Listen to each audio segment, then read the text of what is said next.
Framhaldsleikritið Radíusbræður leysa vandann. Fyrsti þáttur beinagrind í Búðahrauni.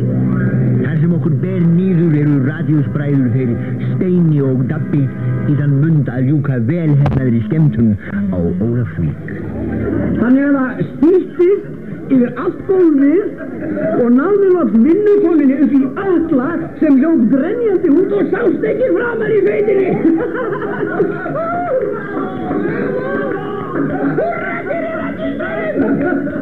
Takk fyrir, þið er yndislegt, takk fyrir Radíusbræður. Frábær skemmtun. Peningana virði, sér hvað getur þessum galli. Meira.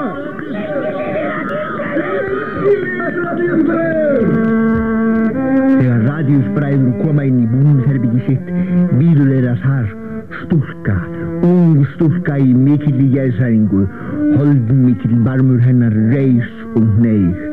Radíusbræður, verðið að hjálpa mér. Hvað getur þið gert fyrir því, Alkan? Með miklum ekkasogum og táraflóði greinir stúlkan þeim frá vanda sínum.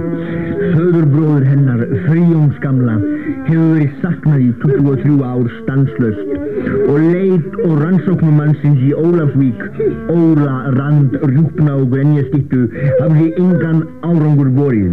Í öngum sínum greinir þeim frá því að þeir séu hennar síðasta hálmstrá, að óvissan sé að slíga hana. Svolítið merkilegt að þú skulir taka þetta svona nærri þér, væna mín. Þú ert varla mikið eldri en 18 ára og hefur því varla þekkt þennan frændaðinn neitt. Já, burt ég frá því þá datt ég í huga við værum einu menn sem getum ráðið þetta dularfulla mannskvar. Við, Radíusbræður, Steini og Dabbi, skemmtikraftar og frægir dónar úr Hafnarfirði. Var engin önnur ástæða fyrir því að þú vildir hitt okkur eina hér baksviðs í búningsherberginu okkar? Nei, ég sver! Radíusbræður grunaði strax að þarna væri ekki allt með feldu og strax daginn eftir fóru þeir í gönguferð í Búðahrauni að ráða ráðum sínum. Að sjálfsögðu var í för með þeim hinn tryggi förmötur þeirra, hundurinn Tryggur. Þeir hundur! Reyndu að segja hundskotti hvernig hefur að geta hugsað í svona háða. Sparkaði í hundin, Dabbi. Hafðu þetta, hundur. Já, og aftur. Þetta skrýtir hann hrættir yfirleitt þegar ég sparkaði í hann.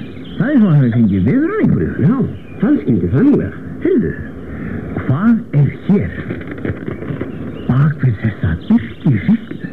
Það er einhver gjóta sem hér er falin á bakvið. Nei, miklu fremur. Hellismun. Skrifum hér inn í helli. Já.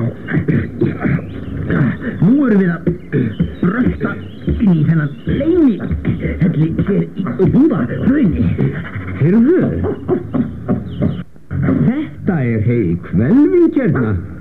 Góður hundur, Tryggur. Góður hundur. Skyndilega heyrist óvænt hljóð.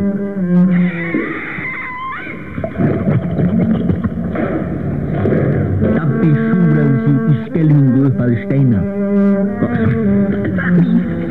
Ertu með vasaljós í vössunum eða ertu bara svona fegin að sjá mig? Þetta er vasaljós. Hvað var þetta? Þetta var bara leðurblakka, Dabbi minn. Hann? Hvers vegna ylfraði Tryggur? Ég steig ofar stónan, það er svo dýmt hérna. Já, viltu kveint hjá vasaljósum að þú drepur hundinn? Já. Steini, sérðu þetta? Sér á helliskóinu, alveg upp við vegginn, er beinagrind af manni. Allt hold er horfið, sem bendir til þess að hann hafi verið dáinn ansi lengi eða jafnvel í 23 ár. Og sjáðu, hér stendur kolríðguð öxi í höfuðkúpunni. Og sjáðu, eitthvað er skrifað með blóði á vegginn. Geturðu lesið þetta? Skriftin er orðin máð. Hér stendur Óli Rand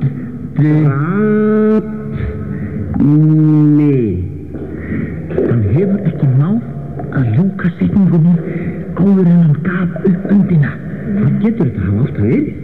Hver skildu hafa átt að vera síðustu skilaboðs í þessu lífi sem hann letraði í blóði sínu á hellisvegginn? Eitthvað segir mér að í þessum loka orðum hins myrta leynist einmitt lausnin á þessari dularfullu ráðgátu. Þetta var fyrsti þáttur framhaldsleikritsins Radíusbræður leysa vandann, beinagrind í Búðahrauni. Hvað þýða skilaboðin á veggnum? Hvað þýðir Óli Rand drap mig? Mikið af rjúpu, mikið af ref. Drap hann kannski mink? Fylgist spennt með næsta fimmtudag þegar Radíusbræður ráða lyktum þessa flókna morðmáls.